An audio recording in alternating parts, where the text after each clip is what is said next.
안녕하세요. 뉴스에선 전부 다 말해주지 않는 부동산의 비하인드를 알려드립니다.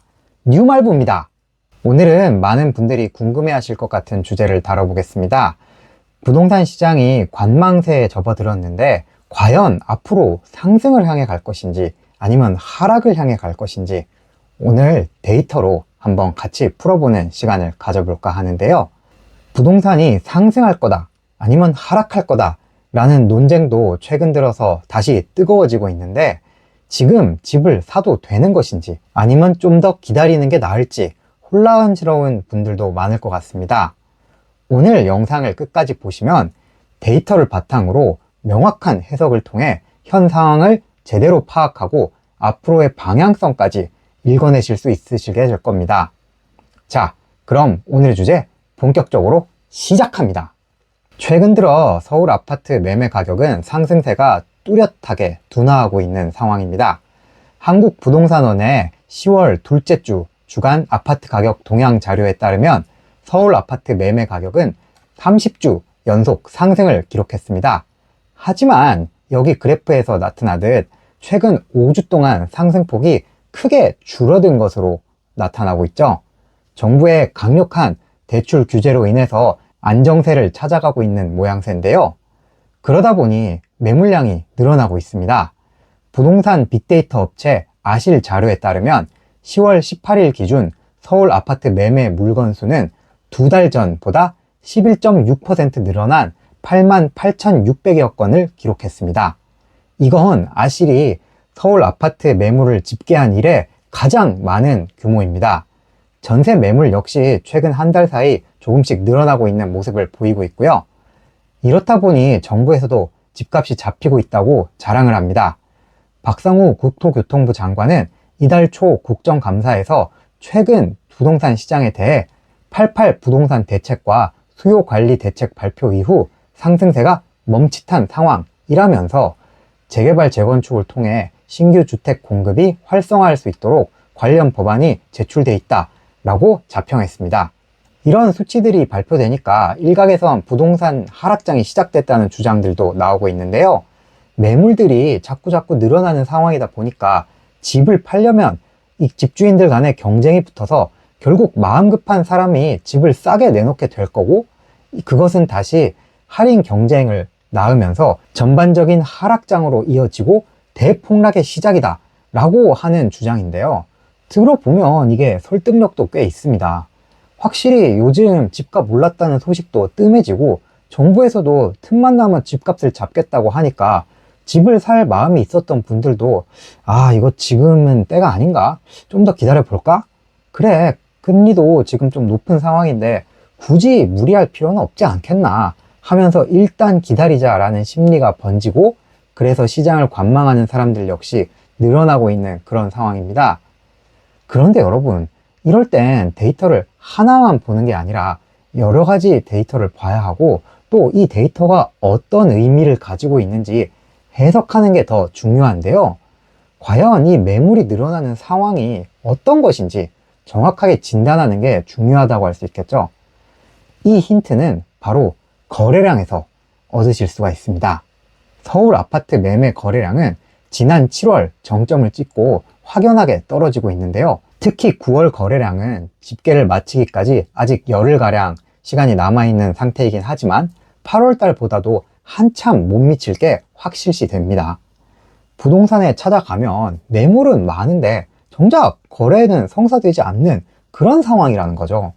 이건 뭘 의미할까요? 집주인들의 눈높이가 좀처럼 떨어지지 않고 있다는 겁니다. 매수 의향자 입장에서는 대출이 지금 안 나오니까 집주인이 가격을 조금 더 낮춰주기를 기대하고 있지만 집주인 입장에서는 지금 굳이 가격을 낮춰서 팔 생각이 없다는 거죠. 불과 한두 달 전만 하더라도 집값이 가파르게 오르고 있는 걸 보면서 여기저기 신고가가 터지는 소식을 들었거든요. 그럼 서로 간의 눈높이 차이는 제쳐두고 실제로 이루어지고 있는 거래는 어떤 양상을 보이고 있는지 살펴보시겠습니다. 이건 호갱노노에서 제공하는 실거래가 가격 분석 자료인데요. 10월 19일 기준으로 최근 한 달간 서울에서 이루어진 실거래 중 직전 거래보다 상승한 거래와 하락한 거래를 비교해보면 4대 3 정도로 상승 비중이 더 높다는 걸 확인할 수가 있습니다. 그럼 대출 규제가 빡빡해진 게 아예 확실히 자리를 잡은 최근 일주일간을 따져보면 어떨까요? 결과는 다르지 않았습니다. 한 달 전과 마찬가지로 상승 거래가 4대 3 정도로 여전히 더 우세하다는 결과를 이렇게 도출해냈습니다. 자, 그럼 이렇게 생각하시는 분이 있을 수도 있을 것 같아요. 이건 집주인이 한창 집값이 오르던 때에 대한 미련을 못 버리고 그냥 지금은 버티고 있는 거지. 시간만 지나봐 결국 싸게 매물을 내놓을 수밖에 없을 거야 라는 분들이 있을지도 모르겠는데요. 아닙니다. 여러분, 시간이 과연 누구 편인지를 생각해 보세요. 최근 부동산 시장에선 또 하나의 특급 변수가 나왔죠. 바로 기준금리 인하라는 겁니다. 그동안 한국은행은 다른 나라들이 다 금리를 내릴 때에도 꿋꿋이 버텨왔지만 미국마저 최근에 금리를 내려버리니까 더 이상 안 내릴 수도 없는 상황이라고 판단을 했는지 이번에 금리를 내렸단 말이에요.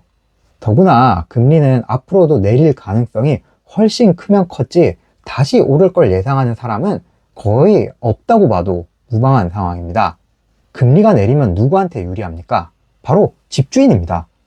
집주인을 예전에 대출을 엄청나게 많이 받아서 집을 마련한 소위 영끌족이라고 가정을 해볼게요. 고금리 상황에서는 이자 부담이 너무 높으니까 이제 못 버티겠다, 이걸 팔고 싶다 라는 생각을 할 법도 한데 이제 앞으로는 이 부담이 가면 갈수록 줄어들 일만 남았죠.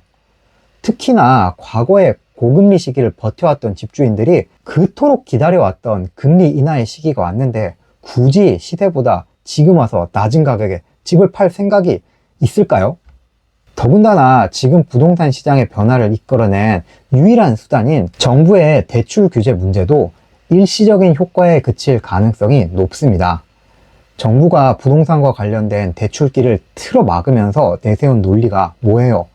가계부채 관리가 필요하다는 거였잖아요. 이걸 위해서 은행권에서 자율적으로 가계부채를 관리하라고 한 다음부터 은행들이 대출을 막기 시작하면서 지금 집값이 잡히고 있는 그런 상황인데요. 그런데 올해는 주요 은행들이 자신들이 미리 설정했던 주택담보대출로 벌어들여야 될 목표액을 거진 다 채운 상황이라 대출을 빡빡하게 해주는 중이란 말이에요. 하지만 내년이 되면 상황이 어떻겠습니까?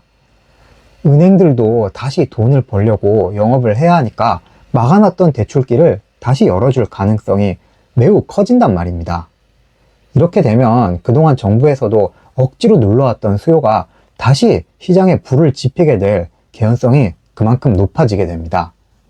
이건 부동산 시장의 찐 수요, 전세와 월세를 보면 그 답을 알 수가 있는데요. 매매는 가격이 높아서 거래를 안 하면 그만이지만 이 수요는 그만큼 전세나 월세로 갈 수밖에 없게 되겠죠. 우선 10월 둘째 주 기준 서울 아파트 전세는 무려 74주 연속 상승 행진을 이어갔습니다. 전세의 경우 올해 내내 매물 부족 현상에 시달리고 있는데요. 서울 아파트 전세 매물은 10월 19일 기준 31,500여 건으로 집계됐습니다. 문제는 이게 2년 전과 비교하면 턱없이 부족한 수준이라는 겁니다. 2년 전 같은 시기에 시장에 나와 있었던 전세 매물의 수는 4만 5천여 건으로 지금보다도 1만 건 이상 더욱 많았습니다. 매물은 줄어들는데 수요는 늘어나니까 전세값이 오를 수밖에 없죠. KB부동산에 따르면 올해 서울 전세 수급 지수는 우상향세가 완연한 모습을 보이고 있습니다. 9월 서울 전세 수급 지수는 143.3으로 지난 2021년 10월 이후 최고치를 기록했습니다. 그렇다면 월세 시장은 어떨까요? 상황은 더욱 심각합니다. 지난 9월 KB부동산이 집계한 서울 아파트 월세 지수는 117.1을 기록하면서 KB부동산이 해당 통계의 작성을 시작한 2015년 12월 이후 역대 최고치를 찍어버렸습니다. 수도권 전체적으로도 이런 상황은 비슷한데요. 9월 인천과 경기 지역의 월세 지수도 각각 119.1과 120을 기록하면서 사상 최대치를 기록해버렸습니다. 특히나 월세로 갈아타려는 수요가 더욱더 늘어나면서 월세 상승에 대한 압력은 더욱더 커질 전망으로 여겨집니다. 전세 대출 규제가 강화되면서 대출을 받기 어려워진 임차인들이 월세로 눈을 돌리기 시작했거든요. 이런 현상이 지속될 경우엔 결국 월세 상승은 전세 시장에도 악영향을 미칠 수밖에 없게 되겠죠. 그런데 이게 끝이 아닙니다. 올해 서울 강동구 둔촌동에서는 올림픽 파크 포레온의 입주를 앞두고도 전셋값이 오히려 상승하고 있는 추세입니다. 무려 1만 2천 가구에 달하는 신도시급의 대단지가 입주를 하게 되면 전세 물량이 엄청나게 풀리니까 전셋값이 떨어지는 게 일반적인 상황이거든요. 하지만 현재 서울 전역은 입주 물량 부족 때문에 전세난이 계속해서 지속적으로 강화되고 있는 중입니다. 특히 올림픽 파크 포레온이 들어오는 강동구뿐만이 아니라 강남구 대치동, 서초구 반포동 등 주요 입지의 부동산에서는 전셋값이 더욱더 치솟으면서 높은 수준을 유지하고 있습니다. 자, 그럼 정리해 보도록 하겠습니다. 첫 번째, 최근 집값 상승세는 둔화하고 있지만 매물은 쌓이고 거래량은 줄어들고 있는 이상한 상황이다. 대출 규제로 인해서 매수세가 위축되곤 있지만 실제 이루어지는 거래에는 상승 거래가 하락 거래보다 높은 비중을 차지하고 있다. 둘째, 전월세 시장의 불안정성이 좀처럼 해소되지 않고 있는 상황이다. 전세와 월세 수급 불균형이 심화하면서 전세값 상승세가 계속해서 이어지고 있습니다.